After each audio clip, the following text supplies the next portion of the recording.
Hey guys, it's Cool P back with part 3 of my Sunday grind. If you noticed, the very end of part 2 was a little chaotic. I probably made some pretty weird decisions there, and I had some parts where I was sitting out, and it just did not go well for me because I wasn't able to look at what was going on every table. That actually hasn't happened to me for quite a while. So, but hey, it happens. I'm done with it now, and hopefully it didn't hurt me too bad.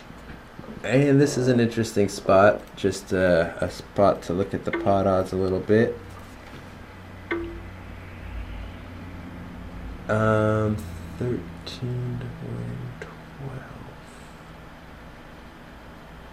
Yeah, I think if I have two opens, it's worth it. And I don't think I'm going to win. Oh, and my 9's good, and my 9 is good. It's the kind of thing, this hand up here, it's the kind of thing you put in a poker stove. Let's make a raise here.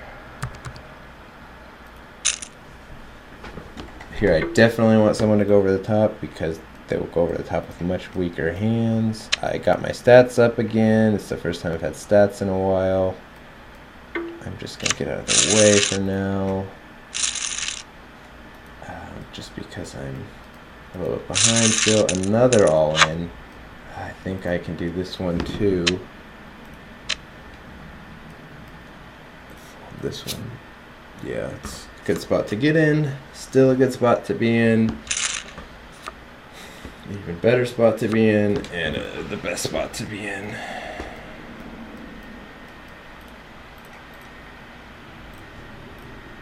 Whoop. So now I got all my stats up, but now it's clogging up all the space I had to see everything. When I haven't been playing with them for a while, it looked like everything was open. Now I got all these numbers on.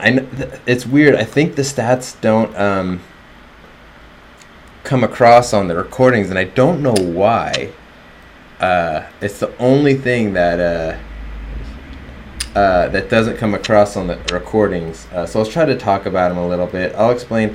I've had a lot of trouble with my stats, and it's been slowing down my computer so much recently whenever I use them that it makes it so it's harder to play with them than without them, and so I go without them most of the time, which is tough. I mean, once you get used to them, they really help, and I haven't really maximized what I can do with this. I think I got to go with this one too. I mean, just odds-wise, I'll just call this guy, try to get someone else to come along as well. And I did. I didn't want that ace to pop up, but I gotta go along with this one. And I got a good spot here. Still a good spot, not great though. Better. And like I said before, best. Hey, and I took this one down too. I'll take it. I'm getting a little bit luckier. I guess fortunate is, I think, a better way to say it in terms of just getting into decent spots, things holding up for me like I want, it's going okay. So I'm happy about that. I'm trying to get a little caught up with my mind. I'm getting a little bit behind. Like I was talking about with stats, I haven't maximized the value I can get out of stats. I was late to adopt them. Part of the reason was because the first side I really started playing a lot on was Bodog, and Bodog has never really allowed stats. They've always tried to push that kind of stuff away because they want to appeal to the casual player. So I didn't use them a long time because for a while Bodog was the only side I really played on. When I really first started taking poker really seriously. Well, it's not true. When I first kind of made grinding lots of tournaments for a day something I would do, where I would block out 8 hours of a day and just play tournaments. When I first started doing that, Bodog, which is now Bovada, was the one site I did that on. I only did it on that site. It's kind of what my bankroll could afford, and it's just where I started. And they never wanted people using stats. They tried to prevent it as much as possible, and so I just never kind of got into it because it was difficult to figure out how to get it to work, and I tried it a couple times and it didn't work well, and I was a little bit more of a casual. I wasn't casual, really. I didn't consider myself casual. But I had kind of a sporadic schedule where I would play a lot here, wouldn't play a lot for a while. You know, I'd play for 2 weeks and I wouldn't play. And it wasn't until I started really playing on Full Tilt a bunch, back when Full Tilt was a good place to play on and not holding everybody's money. And I started on Lock Poker and stuff like that, and I started getting some stats going. And so I'm still kind of behind in terms of overall what you can do with stats. But, man, I've been knocking a lot of people out recently. Taking out a lot of short stacks, which is nice. So I still am a little late adopter. Again, I prided myself on being able to play without stats for a long time, although I probably shouldn't have, because I'm poor at understanding other players, and yeah, it's one of my weaknesses online. I'm decent at it when I'm playing at a table, and I can kind of put faces with styles and stuff like that, but when I can't do it with screen names very well. So I have a hard time kind of gauging players when I'm playing tons of tables, or even when I'm playing 1 or 2 tables, I have a hard time with it. So stats help me a lot in that respect. But I need to change my. There we go. Stats help me a lot in that respect, but I still haven't adopted them as much as I should. The stats I like to use. I need to change my stat profile here. I've really kind of gained a lot of information from 4 basic stats. The first one is VPIP. It's just called VP on my screen. If you can see it, I don't think you can. Who called me? See, these stat boxes are in the way, so I can't even see who called me. That's a 2 pair. That's a good hand. I'll bet out, because it is bottom 2 pair, meaning it's vulnerable. I'll bet out again, because it's still vulnerable. And I'll bet out again because it's still a strong hand. And what did he hold down with the whole way? King 7. So he had a flush draw and then hit the king. Okay. That kind of makes sense on his part. Kind of makes sense why the hand played out the way it did. Back to stats. So the first one I use is VPIP. On my screen it just says VP. It's voluntary hands that someone's voluntarily put chips in the pot. So every time they've, other than the blinds and antes, every time they've put chips in the pot, it counts as 1, and every time they don't, it counts as 0, and it's a percentage of the times that they do. You know, if people have VPs in the 50s after a lot of hands, it means they're playing a huge amount of pots. Typical VPs are often between 10 and 25, I would say. 10 and 20, maybe even a little bit more. And you know, there's some good players who can put it up a little higher and get away with it, and there are some, I'll say, good but not great players who can keep it really low and do okay. I think mine is, where is mine? Actually, yeah, some people have VPs kind of closer to 30, but not too many. Like in the high 20s and the mid 20s, but not too many good players keep it that high, I don't think. And there's some really good players who are able to do stuff that's really crazy, but anyways, I think mine stays around, wow, now I hit a straight. Hitting hands here. I think 17 or so. I'm not really sure. I mean, it's hard to tell because there's so many different types of games, and I play different types of games, and you know, when it's shorthanded, it's obviously going to be higher. Well, I still have a straight.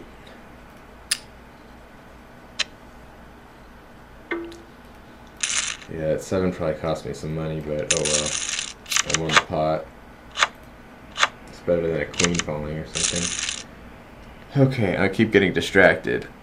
The second number I use is, it's on my screen, it says PR. It's just pre-flop raise percentage. And it's similar to, well, it's not similar to VP, I guess. It's just whenever somebody raises pre-flop, it's a 1, and whenever they don't, it's a 0, and it's a percentage again of the total. And, you know, that kind of shows how often somebody's raising pre-flop, and it makes me know how much to respect their raises. If I see a PR of around 4 after they played 200 hands, I know they barely ever raise.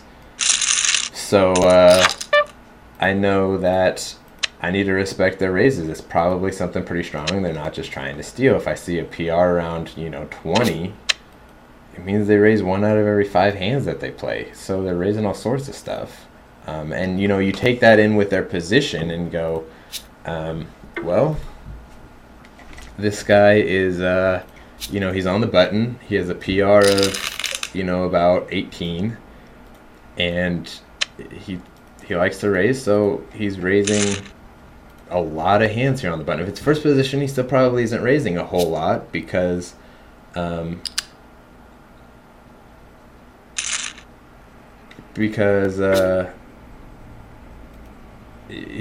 of his raising is coming in later positions and stuff like that. So you just kind of got to gauge it with the position, and the VP and the PR work really well together. You can see kind of how aggressive someone is if the VP and the PR are really close together. Like he has a 20 VP and an 18 PR. That means he doesn't call very often. He's really aggressive. When he gets in a pot, he raises, which is a good thing for a player. That usually means he's a decent player. I got fortunate here again. Well, we'll see if I can actually. It's probably gonna be a split. Yep. Well, I don't know about probably, but there's a good chance it's going to be a split, and it was. So you can kind of play those two numbers off of each other. Down here, there's a guy. I have 59 hands on him. His VP is 22. Well, 59 isn't a great sample size, but it's a decent one. His VP is 22, and his PR is 5. I got a little bit confused on the VP numbers. They're often higher than the 10 to 20 range. That's more the PR number. But his VP is 22. His PR is 5. And that means, he's not that aggressive pre-flop, really. And he likes to call up pre-flop, and it gives me a better story of who he is as a player. The third number I have is 3-bet percentage. And this is how often somebody 3-bets pre-flop. And this number is usually really low because you have a surprisingly amount of chances to 3-bet than you would think, and where you just there's no way you're going to do it. So this number is usually pretty low for people.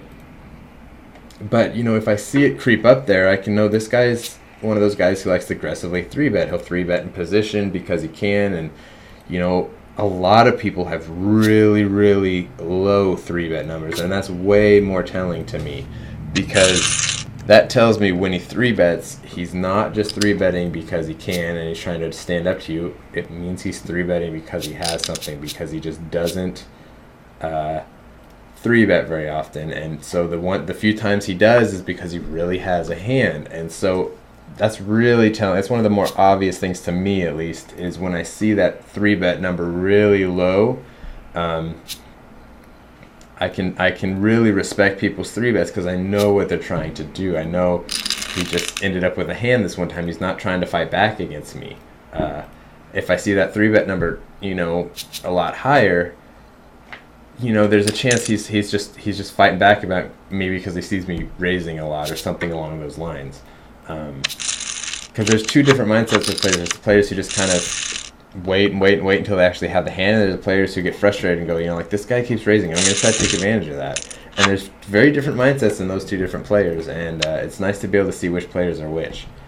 The last number I have, which is one I added a while ago because I thought it would be so important. I'm not the most tech-savvy person, so I haven't really gotten super into it, and it was difficult for me to even add that on my heads-up display. But I was able to add the amount of times people fold to 3-bets. And this works really well with the 3-bet percentage one. So I can see some people who have a really high percentage of times that they 3-bet, and but then they fold a really high percentage of the time. Or no, I'm wrong. It's not times. It's the amount of percentage time they fold to a 3-bet. So I'll see people who raise a lot, and they then fold to a 3-bet depending on the last number. So like, if I see someone with a high raise percentage, is more what it is. I see how often they fold to that 3-bet compared to how often they raise the 3-bet, kind of. And I can play those numbers off of each other and say like, well, this guy folds to 3-bets 95% of the time. And I see stuff like that a lot, and I'm like, that means I gotta push back at this guy. I can't just let him push me around, and because he raises a lot, but he doesn't stand up for it. When he raises, he backs off again, And there's some players who are really like that. They're willing to put in those raises, but they'll back off if you push them. They're not gonna continue with the pot if you push back at them, and that's a really important thing to know, because it lets you know who's vulnerable to using the 3-bet against. And so I really like that number. You don't play it off against the 3-bet percentage. You play it off against the pre-flop raise number. Now, the one thing I really those are really good pre-flop statistics. The statistics I really need to start adding into my game are a lot of the stuff on the flop and after the flop stuff. Continuation bet stuff, fold a continuation bet stuff. I don't know how to use those exactly. I know there's like a typical setup a lot of players use, where it just has like 4 rows of numbers and they know what it all means on each street and stuff, and I want to be able to use all those numbers. So I'm kind of trying to add them 1 or 2 at a time so I can get comfortable with them and really look at that number and see how it starts playing out with stuff before I really just add a bunch of numbers and can't use any of them. That doesn't help me. So I've really kind of gotten comfortable with these 4, and they've helped me out a lot. And it helps you vary your play, because if people don't know that you have stats, and most people most good players assume you do, but you can make plays because of the stats, and that will inevitably vary your play enough where someone can't say, well, this person always does this because you did something different in this situation, and they may be reading what you're doing against one player when you wouldn't do that against them because of what their stats say, and so it makes them kind of play against you in the wrong fashion, and that's not really what my goal is. My goal is just to kind of be more of a mystery to them, and they can't gauge exactly what I'm doing because I'm playing differently based on what I see your stats say about you. So it can help you do that as well. So there's a lot of benefits about them. I'm not a master with them. I just I've adopted them somewhat to help me, get to a place where it's a big advantage. And if you don't use it, honestly, you're at a big disadvantage, because basically any really solid grinder uses them. Here, I'll go over a couple players. Like this guy I played 714 hands against. Probably a lot of them in the past because I have been playing a lot recently. His VP is 22, which means 22% of the time he voluntarily puts chips in the pot, and his PR is 19. So there's only a 3% difference between that. So I know he doesn't just call very often. When he enters a pot, he raises. He's aggressive. Probably means he's good. The fact that I played so many hands against him also probably means he's good. He actually has pretty good looking stats. Hopefully he'll stay alive so I can actually talk about him longer. Well, no, he's not going to.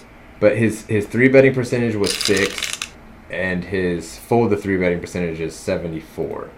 So he 3-bets 6% of the time, which isn't a huge amount, but it's enough to know he's capable of coming over the top when he thinks you're just messing around, or you know, it's a big blind versus button situation or something. Like, you know, he's not super aggressive with his 3-bets, but he's willing to do it when he needs to. It's a pretty low number, but nothing staggering. And the 74 on fold to 3-bets mean, you know, he'll stand up to 3-bets decently. You know, his numbers are pretty kind of average for a good player. They're pretty solid around the board for a good player. Nothing really surprising with what I saw with that guy. And, you know, I played 700 whatever hands with him, so his numbers are pretty they're pretty standard, and they don't tell me a ton extra other than, you know, he's a pretty solid player, doesn't do anything significantly different than a typical average player. And it doesn't give you the nuances of how somebody plays, but it gives you the basic philosophy of their game, which is very helpful. And to really get the nuances of people's game, which is really what will help out a ton, is you really have to dig into what they do. And usually to do good with that, you really have to even kind of look at the hand histories of exactly what that player's done in the past against you and other players and see how they play certain hands. I've gotten into that a couple times with, I used to play these 45-man tournaments. That's a little bit small. I'll bet half the pot. I used to play these 45-man tournaments on full tilt, and I was playing them in a certain price range, and I got the diamond draw if it doesn't come for me, so I got a pretty strong hand here. I maybe could have bet a little bit smaller there, actually, but okay. I'm getting lost over and over again. I always do this to you guys, and I apologize. But so, full tilt, I used to always play these 45-man tournaments, like the $26 ones, and sometimes I'd go up to the $75 ones, and sometimes I'd go down to the $11 ones. But I'd typically play these $26 45-man tournaments, and I was really, not to try to brag, but I was really, really good at them.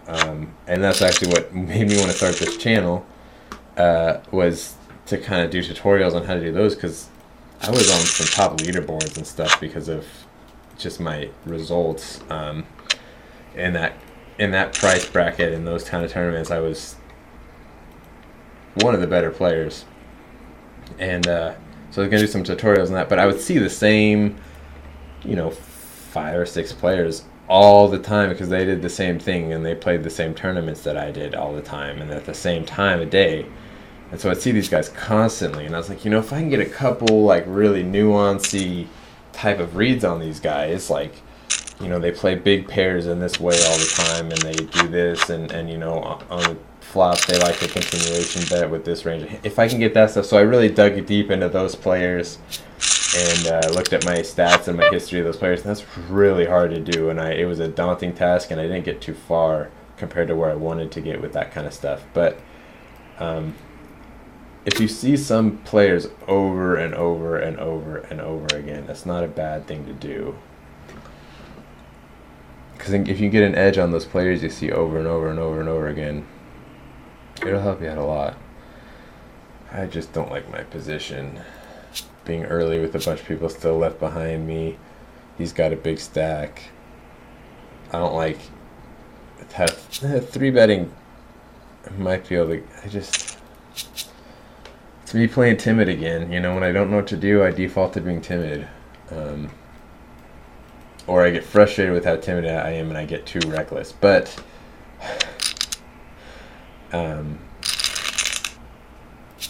you know, I don't think it's a bad idea when you don't know what to do to just kind of back off. Stick with the position you have. That'd be my advice for beginners. If you don't know what to do, get out of the way. But you know, you can't always do that or you're gonna lose. So sometimes you gotta push yourself. Try something different. Get a little bit creative.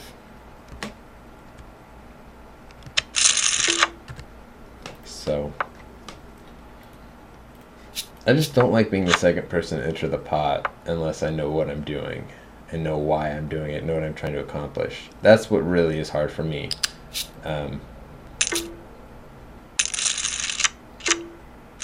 So this guy's 3-bet percentage is 9. Which is not huge, but bigger than most. And there's just so much in the pot. I'm gonna see a flop here. Flop didn't really help me out much. Oh, that's really bad, and that should not be happening. I should not allow that to happen, and that's really frustrating as well. Can't let it get to me though. Yeah, that's just a flat out mistake. You gotta not let happen.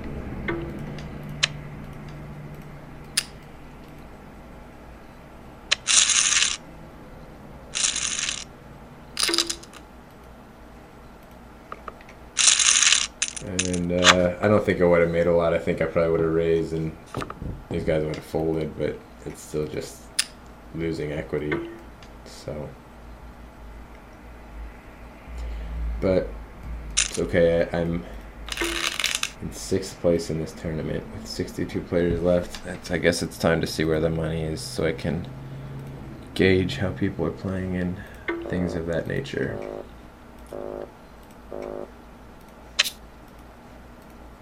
And Bovada, I really shouldn't play on Bovada unless I can really pay attention to the tournament, because frankly I don't pay close enough attention to my tournaments right now. I mean, I've been better at this in the past, but I'm not how do I say it? I'm a little slower with my reaction time and my thinking, because I don't play as regularly as I used to, so I'm a lot slower with my thinking. So playing 5 tables kind of stretches me. I used to play 10 or 11 because I could just think like that. But now that 5 tables is a decent amount for me, and I can't just see what's going on with this tournament, and because Bovada decides to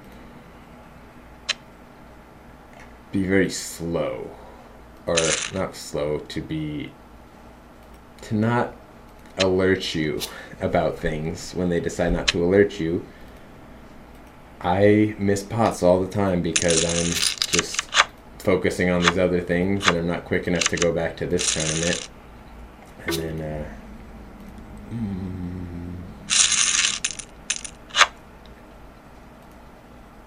this is a play you shouldn't make all that often, but I think it occasionally.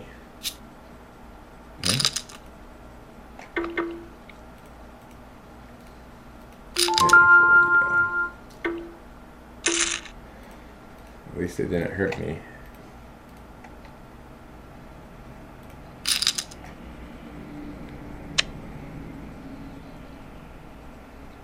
It's a big pot right there, and a big jack. So 36 or something payout in this, so it's nice in it when the money hits. See if anybody's trying to squeeze into the bubble and stuff like that. I kind of doubt it, but there's always a few people who are trying to. I've been that person before, unfortunately. I don't like being that person. I don't want to be that person. It's bad strategy normally to be that person, but to be completely honest, I definitely have been that person before.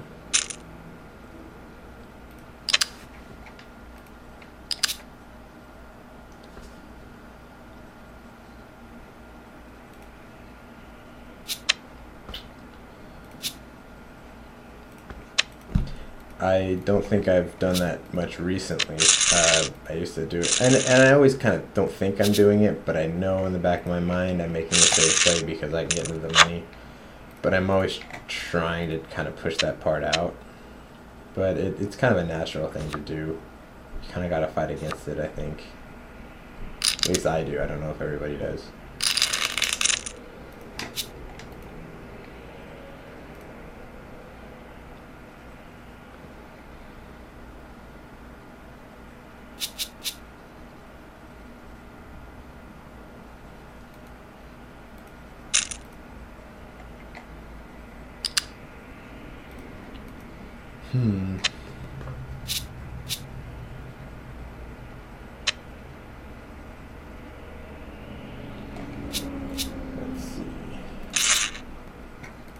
I'm doing poorly in this tournament. I'm really short. This tournament I've gotten really fortunate in too. How have I gotten so see how many people will pay out in this one.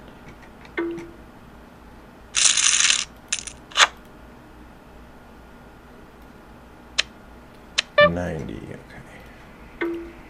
We're actually heading close to the money in this one as well. Min-raise, it's probably actually kind of dumb to min-raise here because of my stack, but I don't think it's really going to hurt anything.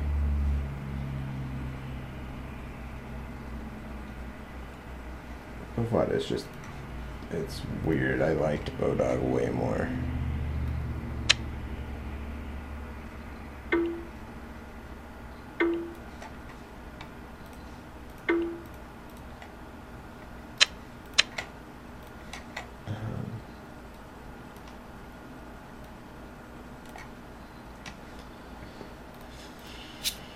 I'm trying to figure out where the money is in all these tournaments so I can kind of play accordingly, hopefully.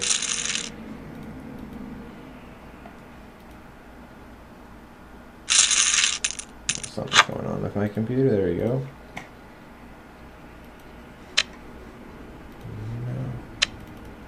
So, the really, really big tournament. Top 334 payout. That is this tournament right here. There's still 1,800 players left. We got a long ways to go. I haven't even really jumped up from my starting stack in that tournament yet. Jeez. And this tournament is huge as well.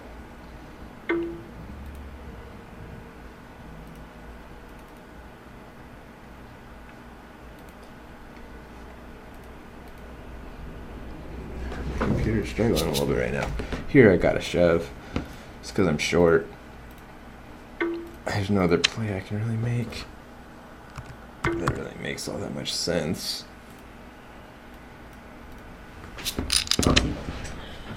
Sitting out again. What is going on with me?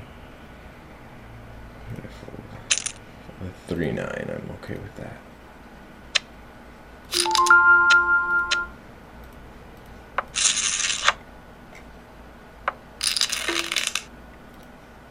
Sorry, I'm getting behind, and when I get behind, I usually don't stop to explain things to you guys. At least my mind is getting behind, my brain is. My thought process is. Okay, so this tournament, there is 570 players get paid. So we still have about 1,500 players left to eliminate before the money, which is a lot of people. Wow. Some big tournaments. It's fun, that's for sure. And it'll get exciting if I get deep in one of them. Hopefully I will, and it'll be exciting for you guys as well. I guess you won't get the payday, but you can live vicariously through me, maybe. Hopefully. I would think that'd be exciting. Kind of a weird hand here. I'm gonna make another small bet.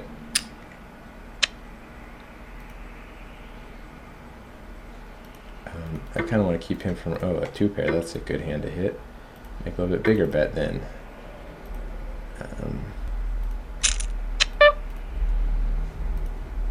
Yeah, I kind of assumed he would fold. I think, I'm not exactly sure what he had, but I didn't think it was all that strong. My 5 might have been good because I think he might have had a draw of some sort. That's too bad. I'm not really too disappointed because I was having trouble focusing on this tournament anyways. But I would have obviously rather won. You always want to win. If I could take the luck and good fortune from that tournament and put it onto another one, I would have probably done that. But the game doesn't let you do that. You win the pots you win, and you got to be happy with it. Okay, 4 is a comfortable number. I kind of want to add another one, but I've been getting behind a little bit, so sticking with 4 is probably smart. Could check here. I don't like the diamonds. It's only, and there's a couple other straight cards that could come. I'll make a small bet instead.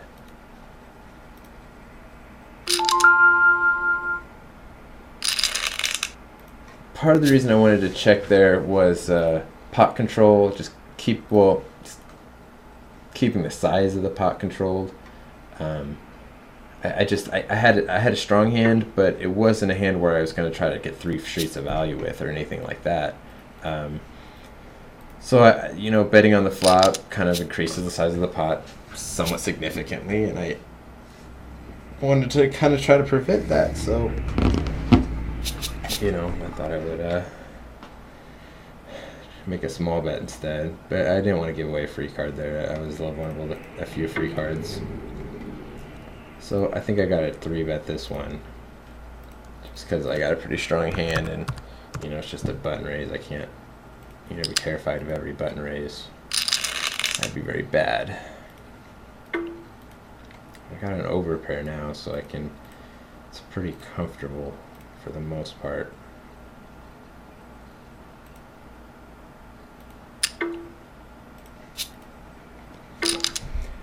I think I'm willing to go with this. I don't particularly love it, but there's some 7s and some draws out there that I think you'd be doing this with. I just had to, well, I got very fortunate there.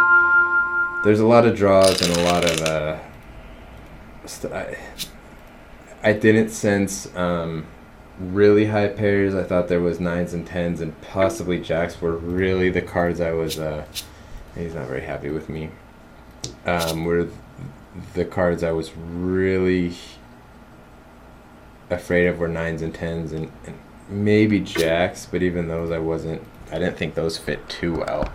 I thought other hands were a lot more likely. 8-7, he could have been doing that with. Ace-7, a lot of flush draws, a lot of straight draws made sense there, so I thought it made sense to go along.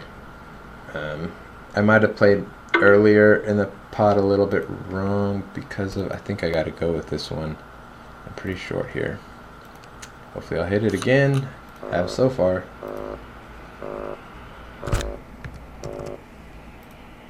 And I am getting fortunate. Last Sunday grind, I remember kind of the opposite was happening to me, and this time I am getting very fortunate. I haven't made anything of it yet, so I gotta still play really well or nothing good's gonna happen. But I've gotten lucky so far. I don't, you gotta just take what you get, I guess, but it feels kind of weird because it's like I've gotten very fortunate so far, and I still have very far to go in these tournaments, so it makes me feel like I've almost used up all my run good. I know that's not the case, but it feels a little bit like that, like I'm not playing as well as I could be because to get to this point, it's been a lot of good fortune, and I still have so far to go. It's kind of like, well, I don't know. I think I'm just reading too much into. I gotta make a small bet here. He doesn't have a lot of chips, so he's gonna have to kind of go all in or not. Yeah.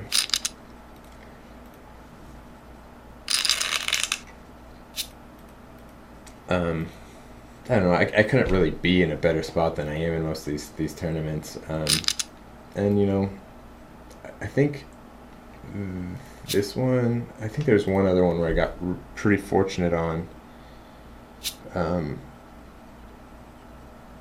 remember what that was. I think it was actually the Bovada tournament, which I'm now out of. But other than that, I think I haven't really been all in too many situations yet, other than the one here where I got really lucky. So we'll see. Just gotta kind of play the best with wherever I end up. I'm gonna get out of the way here.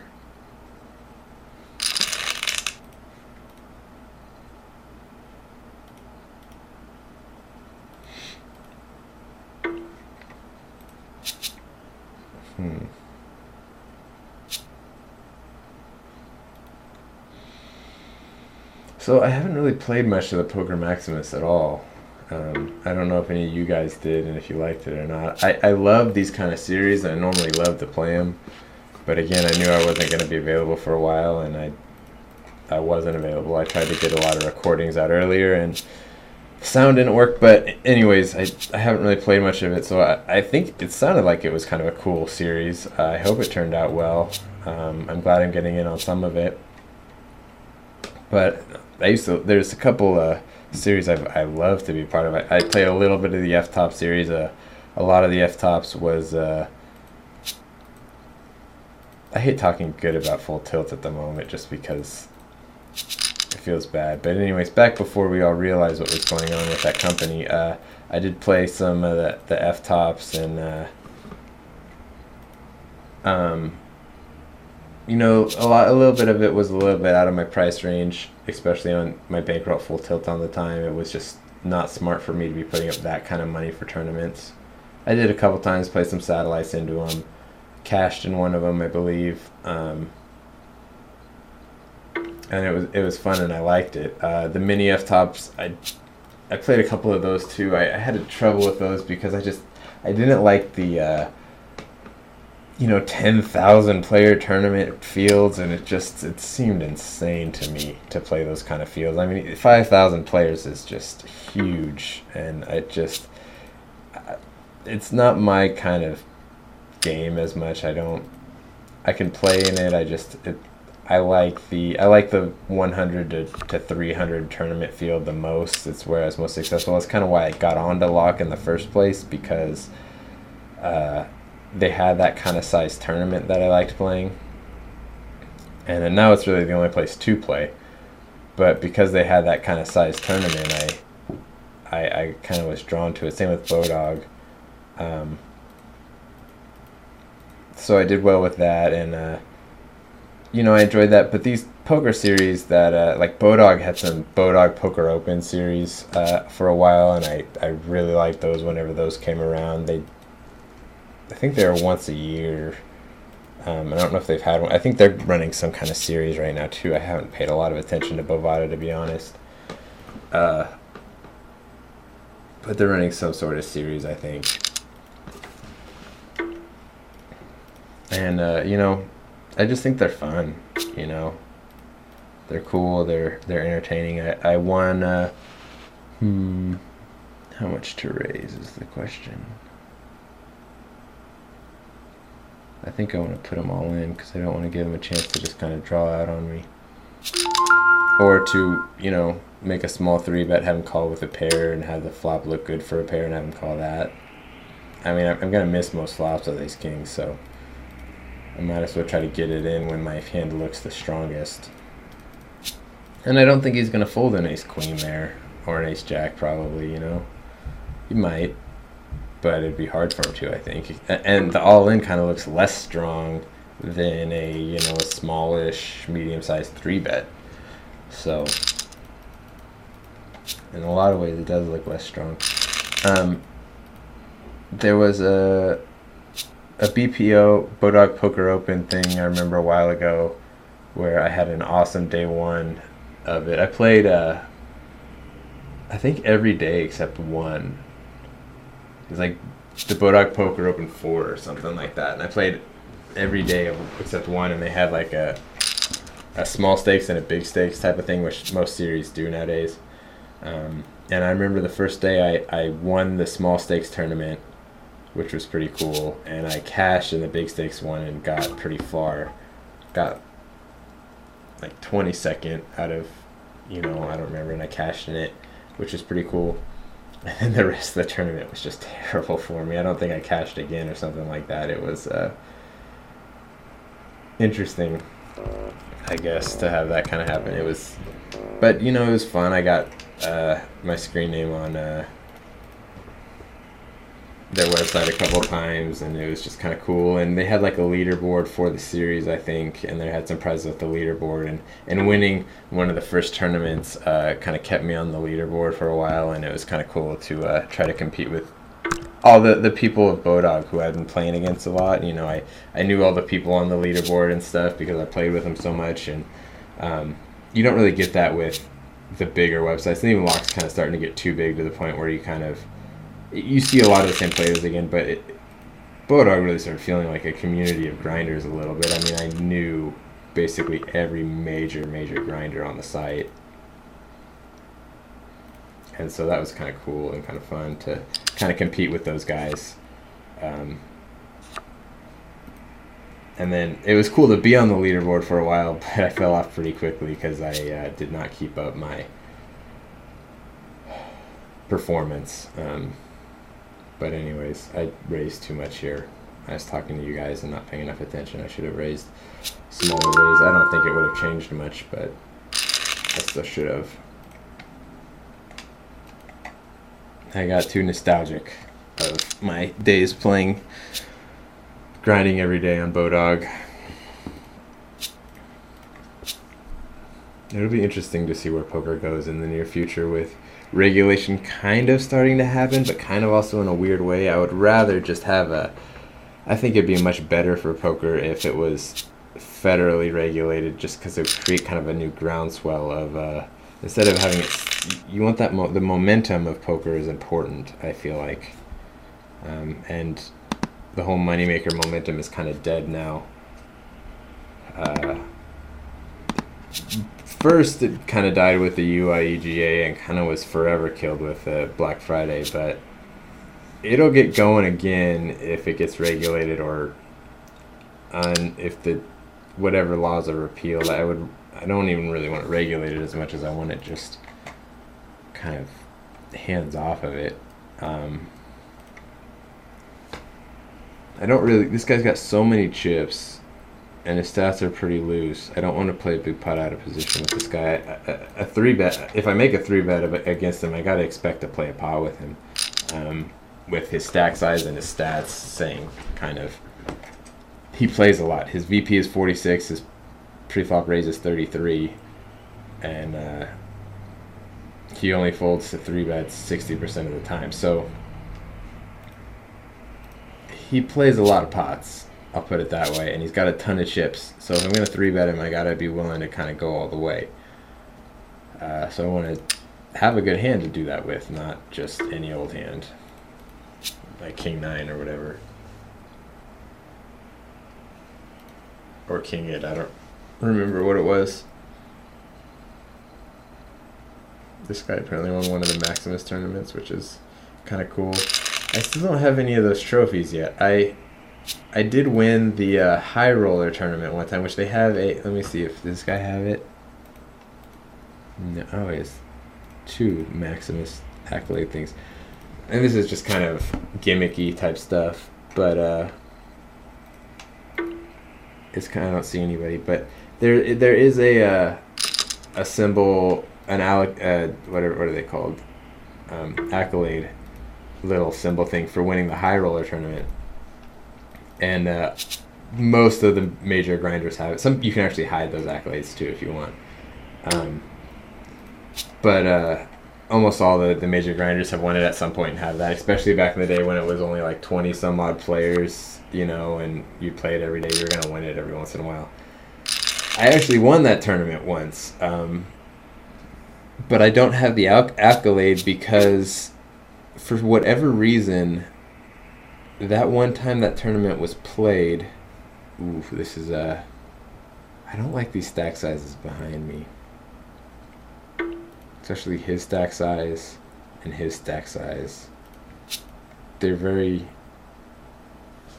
difficult to, if they just shove on me, I don't want to go in with a hand like Jack 10, so that's why I'm kind of getting out of the way. I won the High Roller tournament, but it was on a Sunday, and for some reason the Sunday High Roller tournament, I don't know if they've changed this or not, but it wasn't like, in their software, it wasn't considered like the High Roller. Like it would say High Roller in the description of the tournament and everything like that, and it was the exact same structure of a tournament. But I knew because the High Roller tournament has it like how the Maximus has a different background here. And I'm just talking about this stuff to hopefully entertain you guys while I have nothing else to talk about. I could probably get into the stuff, but I'll just talk about this stuff for a while. Hopefully you guys enjoy it. So the High Roller has a different type of background. Like the Maximus has its own background, and this is the typical lock poker background that I use. But for some reason, every Sunday, it wouldn't have that kind of background because I guess the software didn't recognize it as the high roller tournament. They hadn't programmed that in for it to have that background and to be that tournament, even though it happened at the same time, the same guarantee and the same entry fee and the same name and everything, but they hadn't programmed it in the same way. So I won it, and I didn't get the accolade because it wasn't programmed to be that same tournament, and it was just. It doesn't really matter, but I just kind of, it'd be kind of cool to have the ability to have that show up, I guess. A little kind of trophy thing, which, you know, they're silly and stupid and they don't mean a lot, but there's a reason people want bracelets. It's because they're fun, they're cool, they have a prestige to them. Not that having a little accolade would give me any prestige, but it's just kind of fun and cool to have. So that's my story of I don't know why I'm telling you guys this, but maybe it's somewhat entertaining to some of you. Gives me something to talk about when I don't know what else to talk about.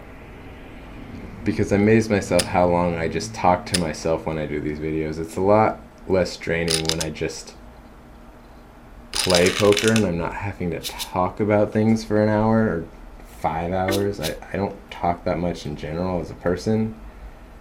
So having to talk and say things for 5 hours or 6 hours in a row while I'm playing poker to give you guys something to digest is it's a lot to do. It's I mean, with nothing scripted, I just have to kind of keep going, and I'd rather just listen to music or listen to a book on tape or something, but I like keeping my YouTube channel going, so I do that instead because I enjoy that. I'm going on break again. Probably a good time to stop because I'm just rambling and rambling and rambling. So I will stop. I believe this is part 3 right now, and I will come back with part 4. I hope you guys enjoyed me getting kind of lucky, and hopefully I can continue and make a pretty fun run at one of these big tournaments. So I'll see you guys in part 4.